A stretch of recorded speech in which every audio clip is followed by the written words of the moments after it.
Live from the Heart and Mind studios in beautiful Minneapolis, Minnesota, it's another episode of Seriously Mental with Chris Shaw.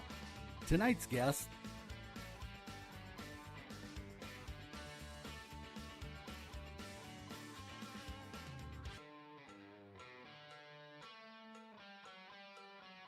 as always, Seriously Mental is filmed in front of a live studio audience. Member. Now please welcome your host, comedian, and peer support specialist, Chris Shaw.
As I was saying before, I was so rudely mic'd.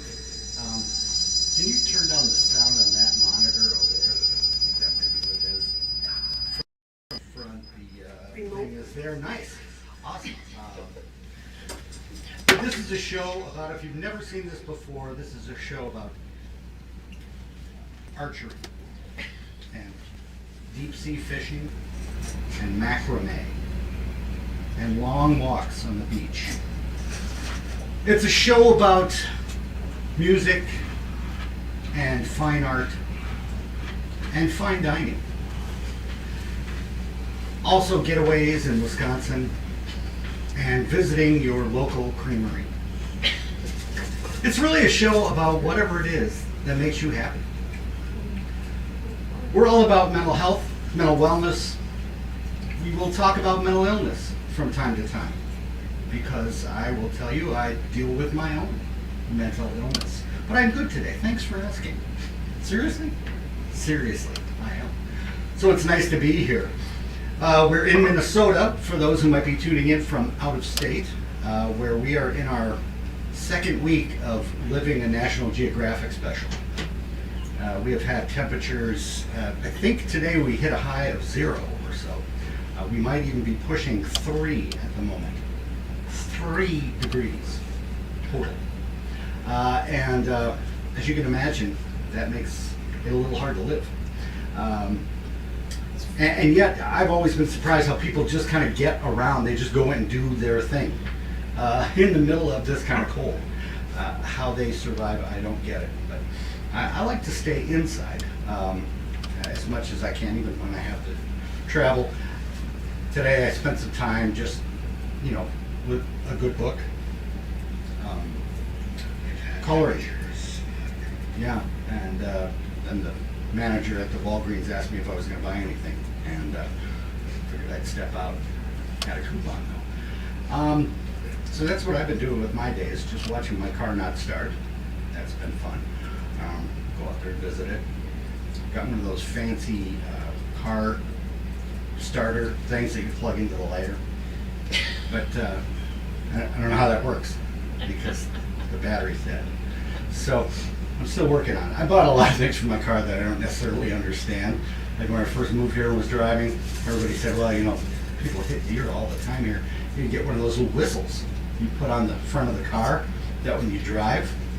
But I think I put it on backwards, because now when I drive down a country road, all the deer hear is I'm not good at whistling, but kind of that come here. You get that? Gabriel, it's a gear joke.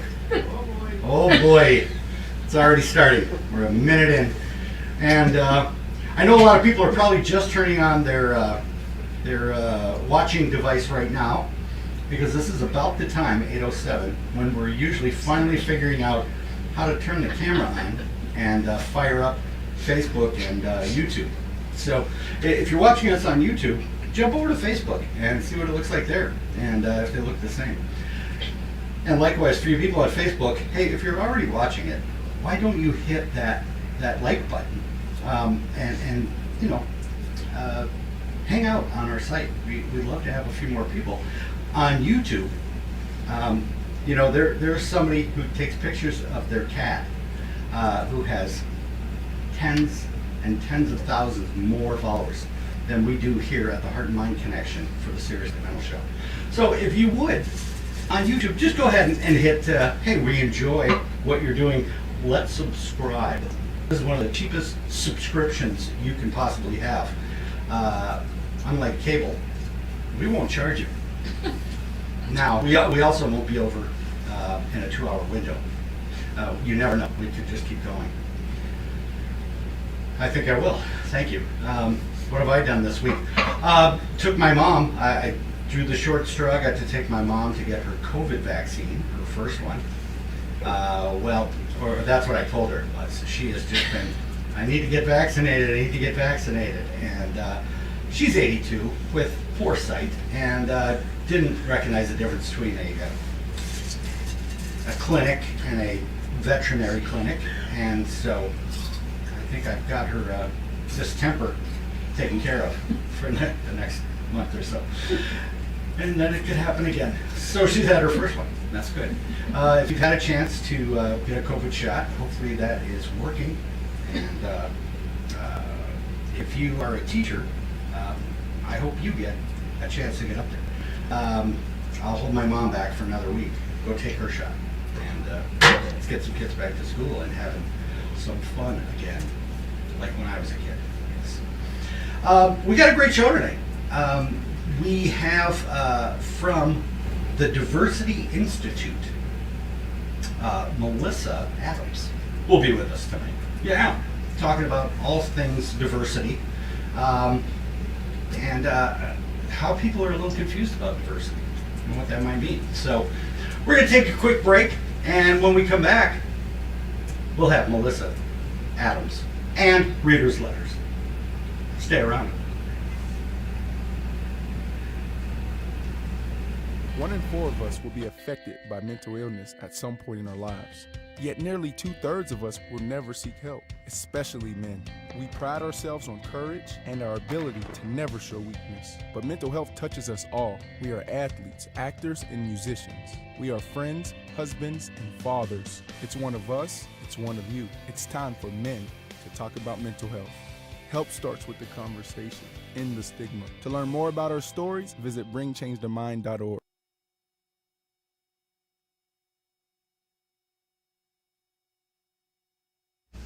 Hi, how are you?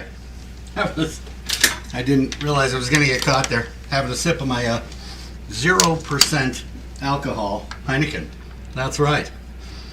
You know, I like to drink still after 30 years, but when I do, all that alcohol really gets in the way.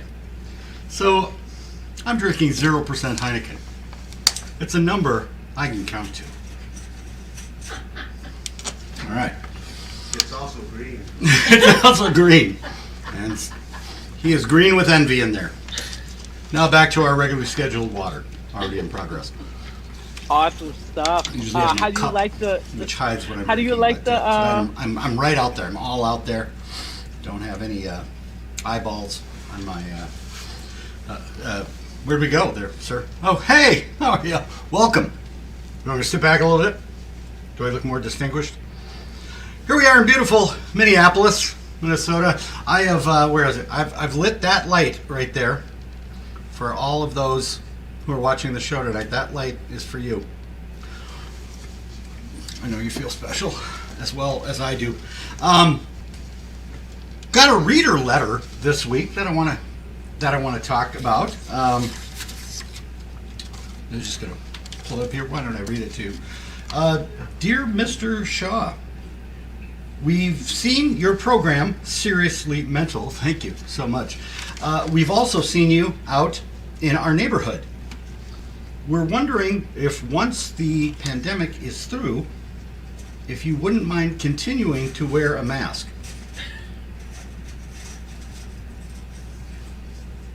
If you agree, we will make a sizable donation to the Heart and Mind Connection.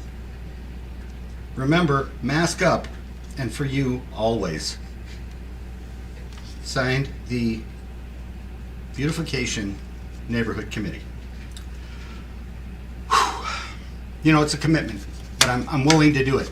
I think where this letter might have come from is I tend to practice my impressions when I bring our garbage cans out. And the other night I was practicing this one. See if you can tell what this is.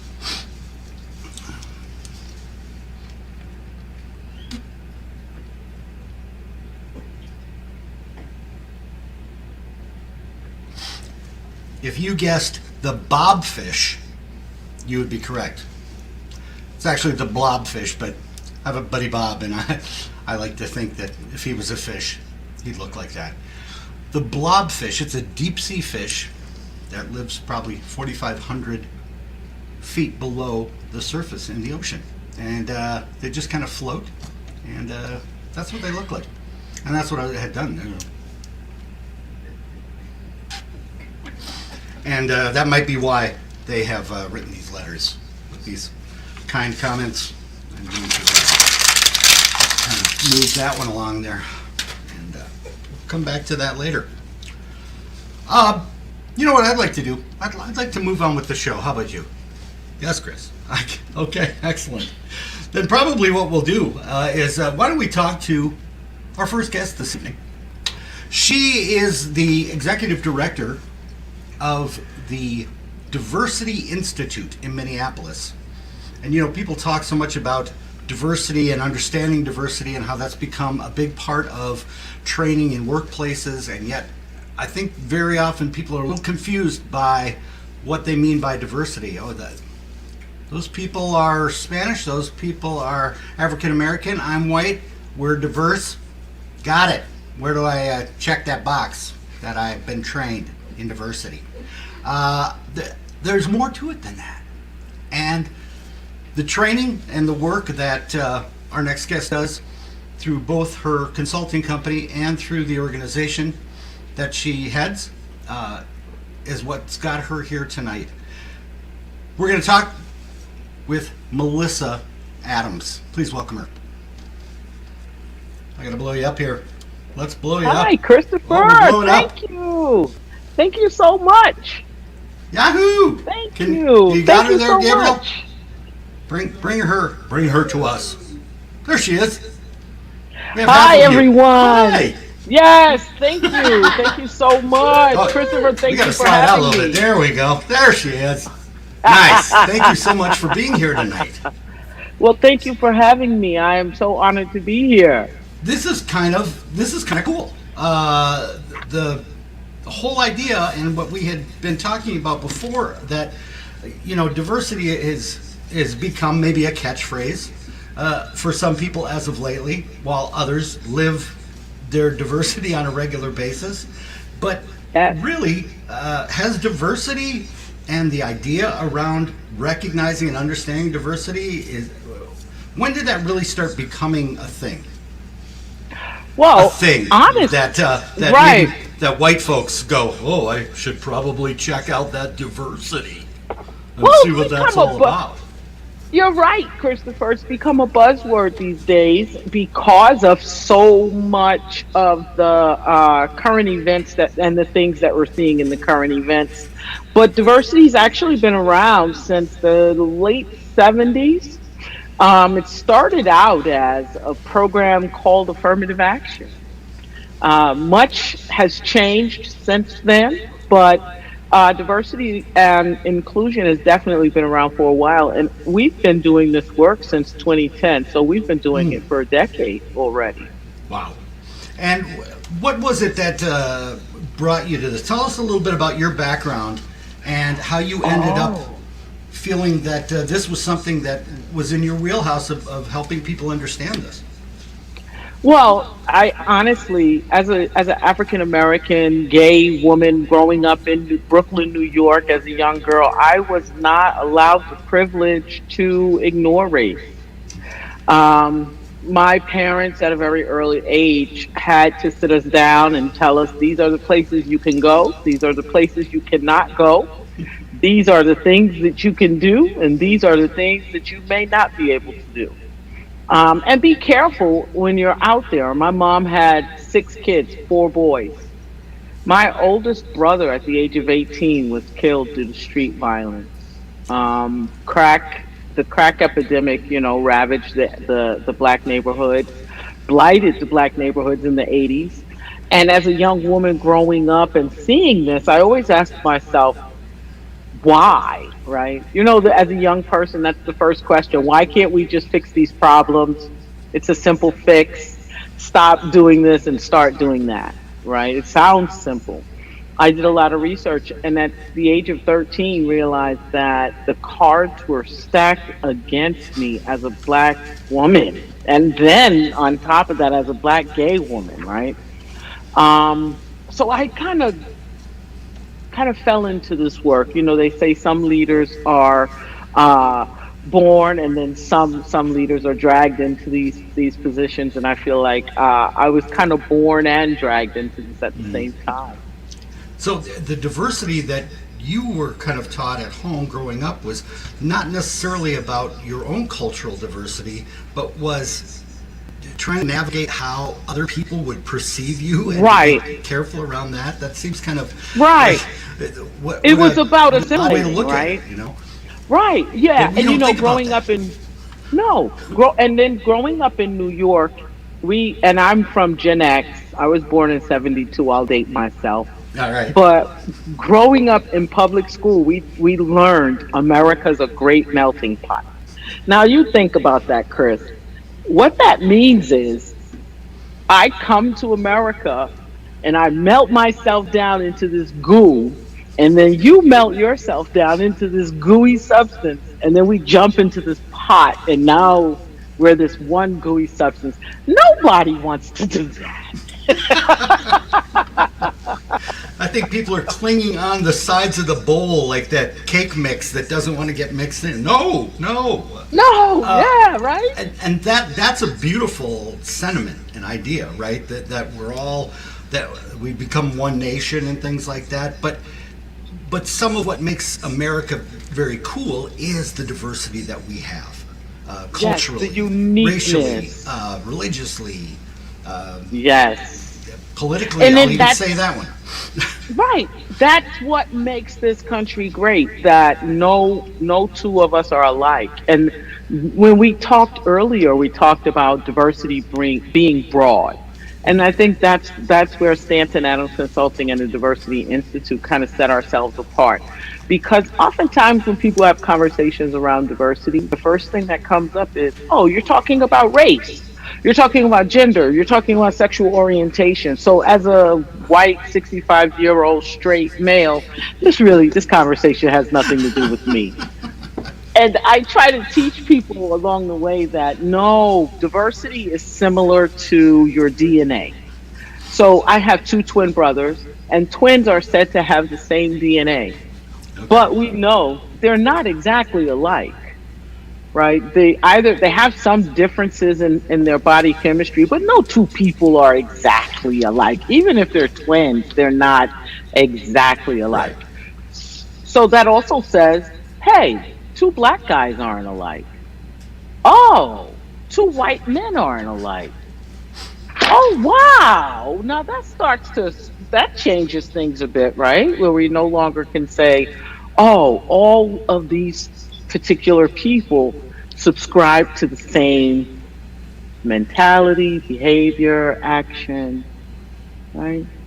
Yeah, that I think that helps people see it in a way. But I've got to believe that you probably in the different trainings you do for different audiences, you still get some pushback about Of course. why, what, like you just said about the guy. You're not singing any songs I like on this channel. I'm changing that. Yes. Yeah, and Black, that's what our gay, woman.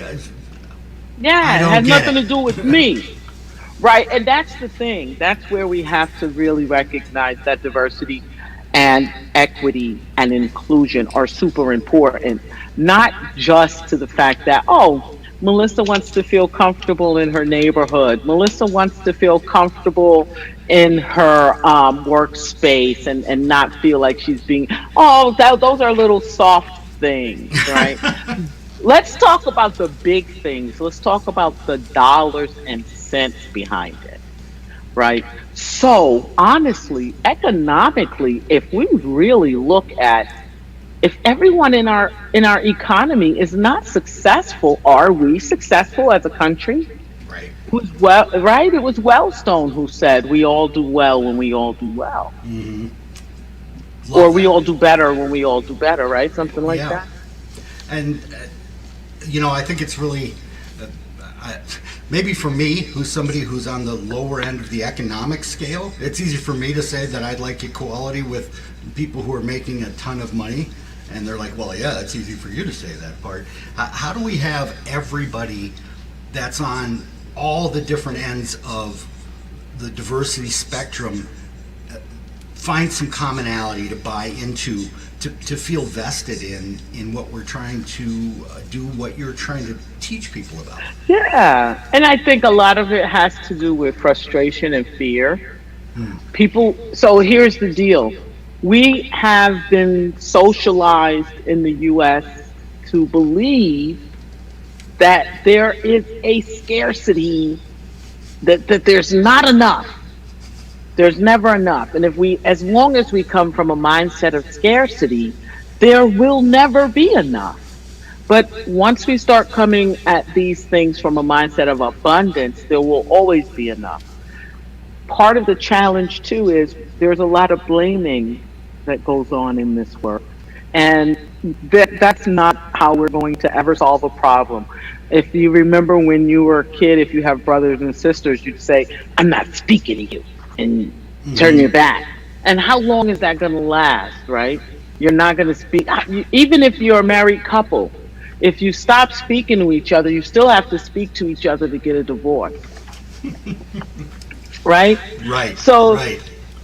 by shutting people out, we'll never get anywhere in these conversations. What we really need to do is stop pointing fingers that it's the education system. Nope, it's the parents. No, it's the legal system. What we need to realize is that it's the system as a whole. Right? You know how when you're riding on a bike, the back wheel has that hub and it holds all those spokes? Yes. When we start blaming each other or different sectors or different departments for problems, we're pulling the spokes out of the back wheel on the bike. That's a And great analogy. without those spokes, we'll never be able to ride. So I believe we need educational equity, health equity, wealth equity, civic equity, and we need to change the narrative around race in this country. Let's have a conversation like me and Chris are doing right now. A black gay woman from Brooklyn, New York, hanging out with Chris Shaw. I can't believe it. She said, hanging out with Chris Shaw, not the straightest, whitest guy she's probably met. That's pretty diverse, yeah. I mean, the other side of the coin. You know what? We're going to take a quick break, and when we come back, Melissa, I want to ask you about some specific situations about this summer, how Yes. things changed in light of not just the George Floyd shooting, but in everything that led up to that and everything that happened after that. And then want to ask you a question about something that is kind of another big buzzword going on right now, and I'll drop that when we get back. We're here Okay. with Melissa Adams from the Diversity Institute. Stick around. Awesome. Very cool. Awesome. I'm glad you enjoyed it. I'm enjoying talking to you, but you know I can talk all day, Chris. You don't want me to let you? So We might not. This might not end when the show's up. So it just Yeah, yeah. We can keep it going. We can keep You are amazing because because you are a Can you see- descendant of a strong people who will always be resilient and love and care about you. You are strong, beautiful, powerful. You're super bad. You are strong and resilient. We are so lucky to have you. You matter. You have purpose, and you are exactly what this world has been waiting for. Represent who you are, where you come from, your family. It's all important. You have all of the strength, the courage, the perseverance, and the love of your ancestors in your DNA. Keep reflecting the light you see in the world. You're inspiring, and you are leading the way to a more equitable world. You know you can be what you want to be if you try to be. Speak loudly, be bold. Be you, share your light with much love.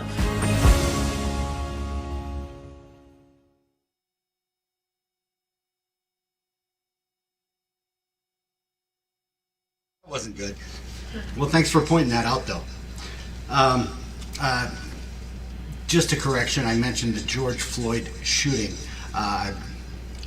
George Floyd's death, and then other shootings that have happened was what I wanted to talk about. What changed, if anything, this summer following the death of George Floyd?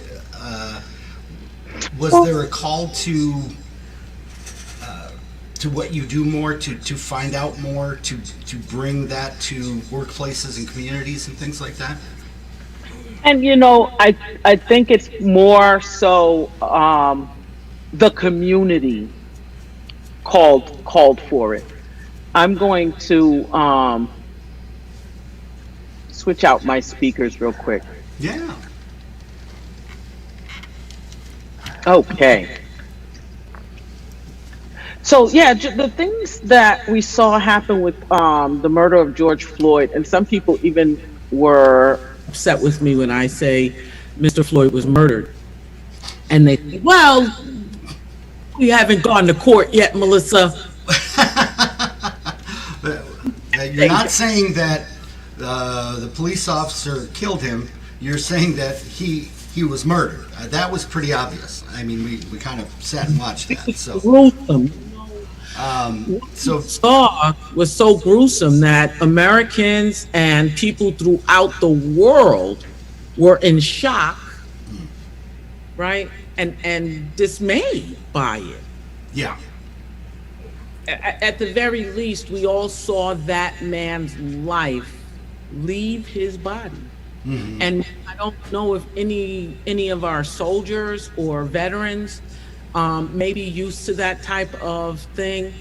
As a person, regular civilian, I am not.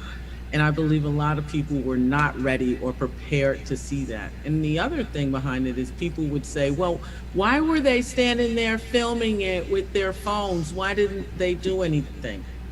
Because if a police officer has his knee on this man's neck and you have 4 other police officers standing around with their hands on their gun, you'd be kind of, you wouldn't be too smart or bright to jump in and try and say, hey, get off this guy, that's enough. You have no rights almost. I think one thing we've found out in a lot of these situations and a lot of crimes is that is where we have some power now, is to document it, to where people go, oh, that doesn't sound like what probably happened. Look, this is what happened. And I know that there was recognition brought to the young lady who kept her camera rolling through that while she was having a conversation with the police. It was a moment that I think people of all races and all diversity looked at and said, wow. Not that we were ignorant that it was happening, but to actually see it happen and as you said, to have the man lose his life while it was being filmed. What do the people who come to your organization, what is it they want? Do some of them have like a certain thing?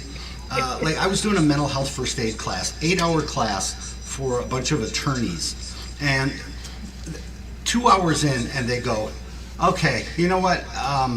Can you just give us 3 simple things that we can do in any situation? And it was like, no, there's not just 3 things that fit every situation. So are people approaching you, and are they asking specific questions about, all right, what do we need to know at the minimum, or just give us everything? You know, what are they kind of looking for?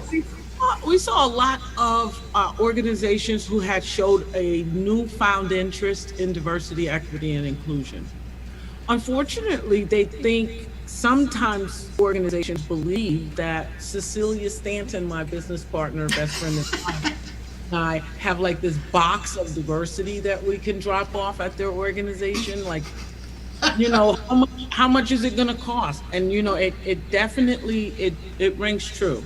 Our brochure says, go beyond check the box initiatives. Excellent. Right, because we don't do the check the box. Our initiatives are 6 to 12 month engagements for strategic planning around a diversity initiative that's going to be long lasting and sustainable. And it's important to have your top leaders involved. Yeah, and it sounds like something like that. You want to go beyond, and when you say 6 to 12 months, you're talking about moving beyond what we know about diversity and how we live, recognizing the diversity that we're amongst. Yeah, and having people really sit down and have discussions about how diversity, inclusion, race, gender, ethnicity, all of these things are intersectional. So when we talk about diversity, we talk about, and you'll love this, Christopher, because it starts with your mind, your personality, right? It starts with who you see yourself as and how you show up in the world, but it also has to do with your mental ability, right? Diversity is not just about my race. It's not just about my gender. It's the fact that I'm a gay Black woman from Brooklyn dealing with my own mental health issues, who's 49 years old, all of these different things. You could find another gay Black woman dealing with mental health issues who's 49 years old. We're going to be very different. Yeah, I like that. You know what, the thing I like about that is I wish everybody, because you're going to get people who say, well, I get it. You have a lot of diversity that you check off on there. I'm just a white male who lives in Minnesota and if people were to begin to name those things and peel that onion back and find out what other things don't you normally tell people? Like, it was forever in my life, I didn't talk about my mental health. Yeah, that's a piece. Yeah. I tell people, think about it. You could be looking at those fishbowl offices where it's all glass around. It's a conference room. You've got 10 white males in that room. And people would walk by and say, there's no diversity in that room. And I would argue with them. I would say, there may not be gender diversity or there may not be racial diversity, but there's diversity in that room, because you could have a Jewish male, Italian male, 35-year-old, 45, single dad, first-time father, divorcee, all gay male, transgender male, like all of the different dimensions that would be in that room of white men. Yes, I love that. There's so many more levels that people need to consider instead of just all Black men are going to be bad fathers. Really, all of them? All of them? Right. And to begin to, instead of take away, let's start with, I think Christine, one time we were talking about school, that all kids should start the first day of school with an A. Not somewhere in the middle and have to work your way up to A, and then some kids who are doing the same amount don't feel like they're able because they're down at a D or something. But if you get an A, it's yours to lose. And to have that. Aren't you excited about school that day? You find out you got an A and didn't even do anything I yet. just showed up. Oh, awesome. And you know, but the thing that we didn't talk about, and we touched on it a little bit, is the historical trauma, right? And yeah, I wanted to get your perspective on that. Yeah, it has a lot to do with what we are told and socialized to believe. Like we talk about, oh, well, you know, this is what the stereotype for this group is, and this is what the stereotype for that group is. But the powers that be, back when our country was founded, our founding fathers, they knew what they were doing when they created this country. And what they were creating was what they called manifest destiny. They believed that this land was theirs and it was theirs to own.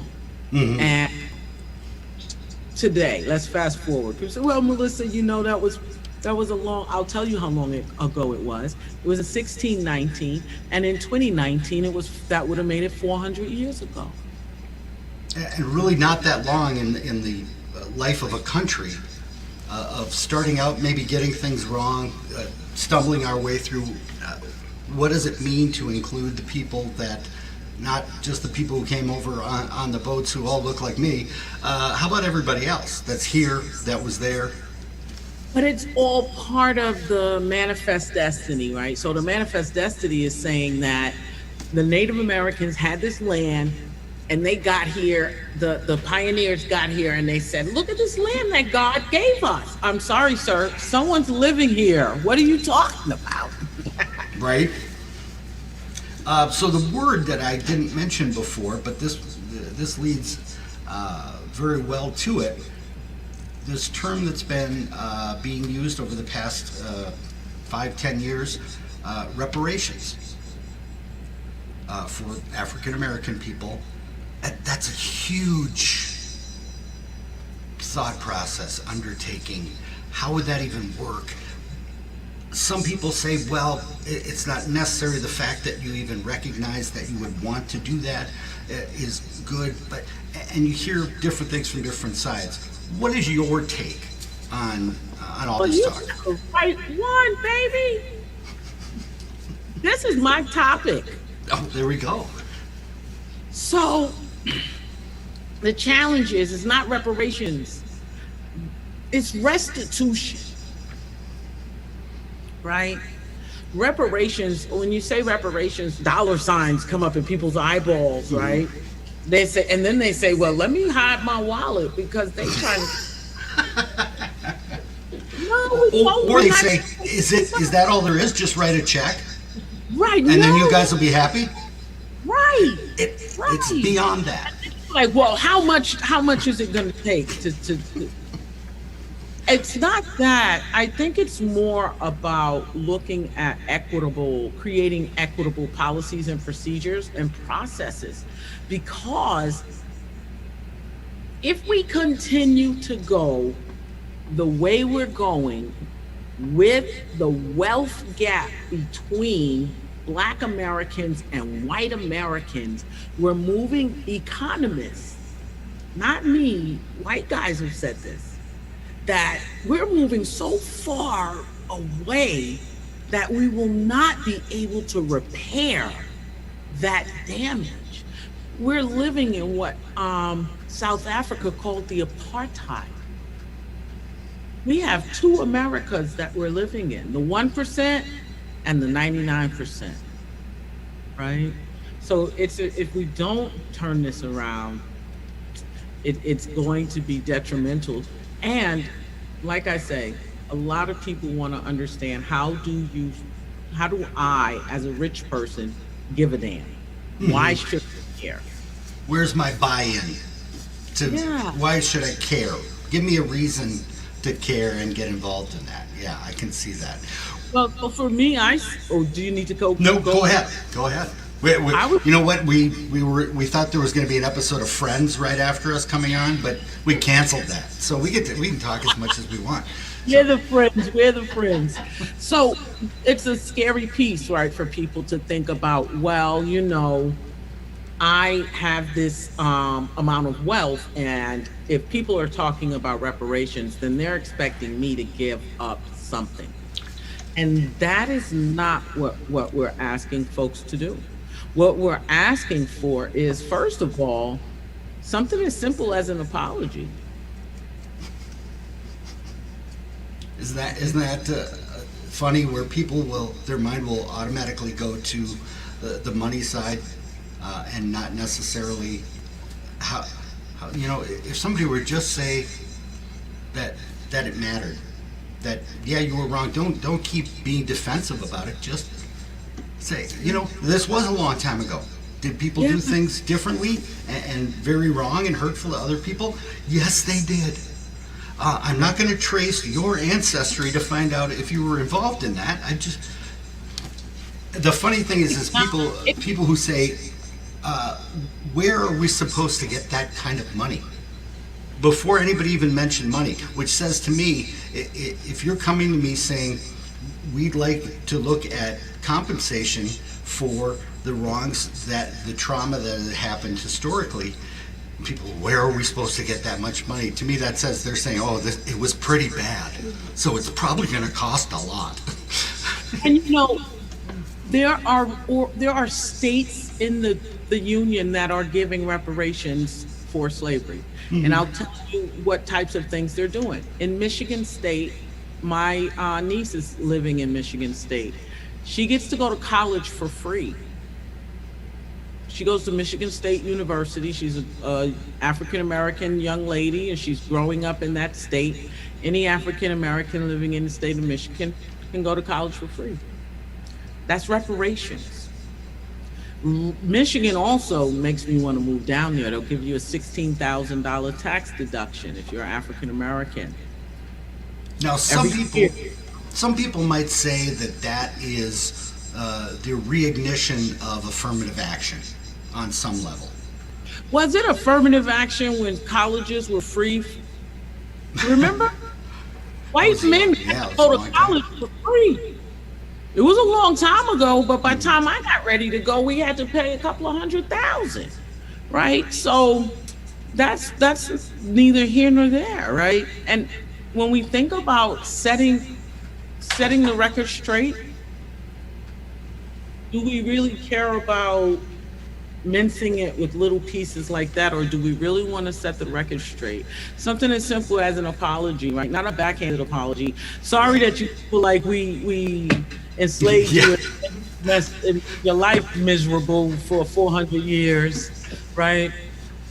Sorry you think we did something wrong.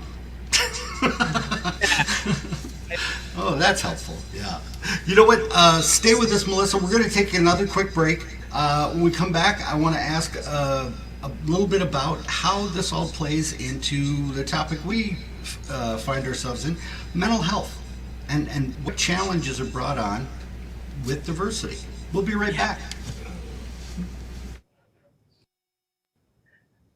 I'm going to run to the restroom. Be right back. You are amazing because you are a descendant of a strong people who will always be resilient and love and care about you. You are strong, beautiful, powerful. You're super bad. You are strong and resilient. We are so lucky to have you.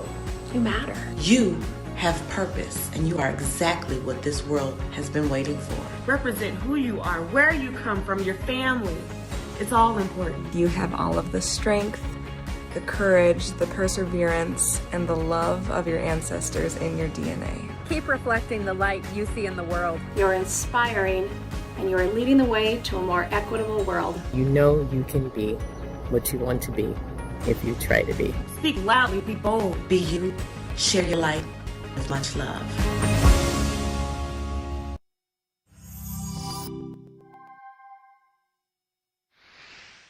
As we weather the COVID-19 pandemic, remember to not only take care of your physical health, but also your mental health.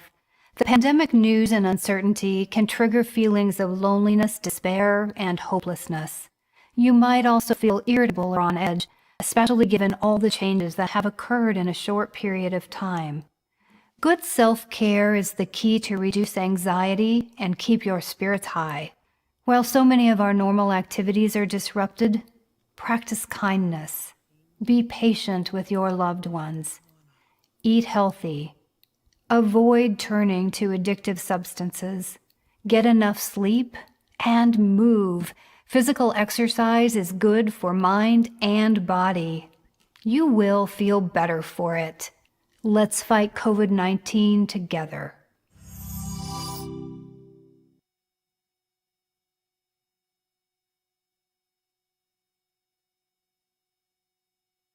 That's right, that message of COVID-19 brought to you by Magellan Health, who wants you to mask up, just like my neighborhood beautification committee. All right, we are back here with Melissa Adams of the Stanton Adams Consulting Group, and she's also the executive director of the Diversity Institute in Minneapolis, which is really the only one of the only institutes of its kind in the country. Yes, yes, we are. The Diversity Institute is the only diversity institute in the U.S. We have a couple of other partners that we work with, but it's just us. We offer diversity training to public, private, nonprofit, and educational institutions throughout the U.S. We're actually excited about moving into some of the global terrain these days. Yeah, especially with the opportunity to do it this way. What do you think for schools, besides maybe teaching history as it actually happened, but just from the standpoint of what schools could do differently, and you tell me what age you think, probably kindergarten, easy to recognize differences, but where do you think kids at what age really start to grasp the difference? Because when I was growing up in New York, I was the minority in my school in Lower Town Manhattan, and then I moved from New York to Stillwater, Minnesota, and I was like, wow, it's beautiful. Look at all the white people. They were really And I was white. like, where's everybody else? They're like, no, this is it. When do kids start to recognize, or is it different based on who and how they're raised? No, you're right. It has a lot to do with developmental. So there's a point in your life as a baby where you recognize that you are no longer connected to mom. So at one point you feel like, me and mom, we're one. And, and the best way to recognize that is when you do the peekaboo game with babies. They think that you can't see them because their eyes are covered, right? After a while, they go through developmental stages, and when children get to around the teen adolescent ages, I would say around 12, 13 years old, it's no longer about being the same. So when you're a little kid between maybe kindergarten through getting into middle school, everything should be the same. I should have the same things as all the other little girls, and all the boys should have all the same things. But then as you start getting older, you start to recognize that you want this unique difference. You want to be different. And that you start to recognize difference in others, and you start to point out those differences. And that's where we could really spend some time. Bullying also starts in junior high school or middle school. So it's probably around that time where we could start talking to young people about what it truly means to be different. Because honestly, each and every one of us is different from the other person, Yeah, I loved your example earlier about the office space, and we really could all dig a little deeper into being open about what sets us apart, and see those things as positives and not necessarily always negatives. Exactly. I think we also tend to fall into groupthink when everyone is thinking the same. Everyone is, we cannot have that monotony, homogenous, kind of bland thinking. We need innovation. And as a nation, the thing that I would say the U.S. could do to really turn this thing around is invest in our young people. young people should not be struggling to go to college. They should not be struggling to work and go to school and try to keep a roof over their heads. These are some of the issues that are bringing many people in poverty to their knees when it comes to their mental health. People are not focused on their mental health because they're too busy trying to put food on the table. So speaking of that, we've seen over the course of the last year with the pandemic, inequities in both the populations that are affected by the disease itself, by the availability of testing and care and those things, by the number of job losses, the unemployment rate for other races. How does someone how does that knock somebody down even more than somebody who might be unemployed and worrying and things like that? What other things, you talked about historical trauma, but what other things are you fighting against when you're finding yourself at the bottom of all those things in the midst of something that is so unnerving? Yeah. Right.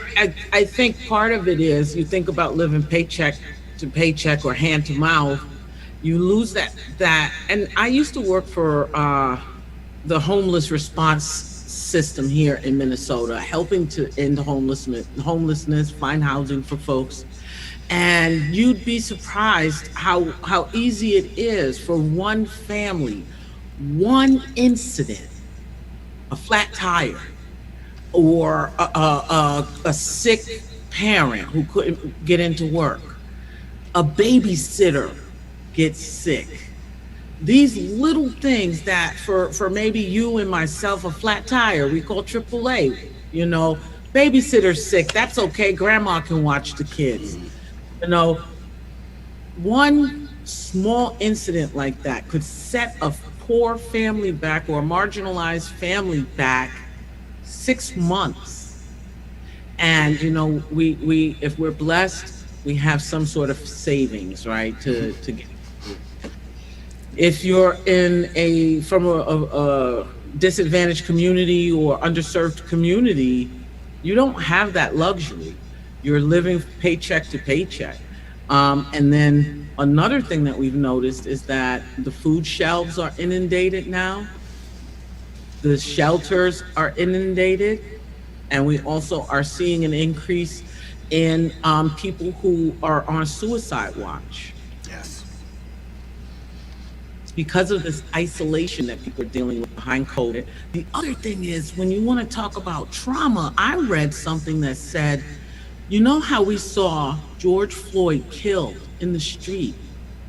You know how many Black people that traumatized? Mm-hmm. Now, I myself was, and part of this is my own mental illness, is that I get overwhelmed with traumas that happen to other people, and yet people would say to me things like, why do you get so upset? You don't even know that guy. And I'm like, that's not what it's about. It's about the humanity that was lost in that moment. Right. And I think that's more what we have to work to recognize in each other. And if you've ever seen you're a comedian, so you'll get this. You've ever seen somebody smash their thumb with a hammer and you felt it, you know what we're talking about. It's called empathy. That's right. That's right. Oh my gosh. This has been a great opportunity, and I would love to have you back on, because there's so much more about this topic and these topics. I'd like to get into some of the different modalities of the training that you do and learn a little bit more about that stuff. Melissa Adams. Ask her how they can get a hold of her. Oh yeah, thank you, Gabriel. How do we get a hold of you? People are going to want to know more about this, so sure. We're at www.stantonadams.com. Okay, excellent. And I went on the website, and it's great information. We'll definitely have you back to talk. Before we go, there's something you reminded me as you started. So, Gabriel, if you can give me shot over here because I'm going to change my computer, not to the bobfish, but something I want to read that back when it is the bobfish. Okay, I said not the computer, not the computer. Turn the computer off. That's right. Put that logo up there or something before. Okay, don't just leave it right there. And I'm gonna thank you. Hey, awesome. Back when I move my hand, that's right. I need like monitors all the way around me to see what's going on. But I want to pull this up if I could find it real quick before we get done here. It was something I used to read at the end of talks I would do when I was doing high school speaking. And let's see if I can pull it up. Speaking, here we go. I bet it's in here. No, folder in a folder in a folder. I have many folders of my folder things. But it was... boy, where would I put it? Chris, marketing? Maybe. Let's check there. Okay, good. Talk amongst yourselves, people. I would have thought of this earlier, Gabriel, but she just made me think of it while we were going through this. So speaking, let's see what I got in here. No, that's not it. Okay, gosh darn it. I will bring it back to read next week. But it had to do with, if both your parents are still married, you're within the 20% of the population. If you have a dollar bill and some coins in your pocket, you're richer than 80% of the world. And just things along those lines. And it had really moved me to think bigger. And what we talk about constantly is talking about not what we don't have. Oh, I don't have this, I need that. It's what do we have? Even when we feel that we are at the bottom of the barrel, what do we have left? What do we have for ourselves that we can call on? What do we have to give others? Like the little drummer boy, ba-rum-pa-bum-bum. I have no gifts to bring but a song, a smile, a kind word, a sincere apology. Any of those things you have the ability to give to someone else. So thank you so much for joining us tonight for our Minneapolis studios. I'm Chris Shaw. This has been Seriously Mental. Until next Tuesday, take care of yourselves. Good night.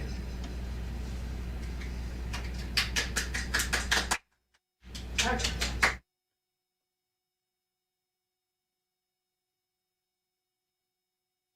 you so much, Chris.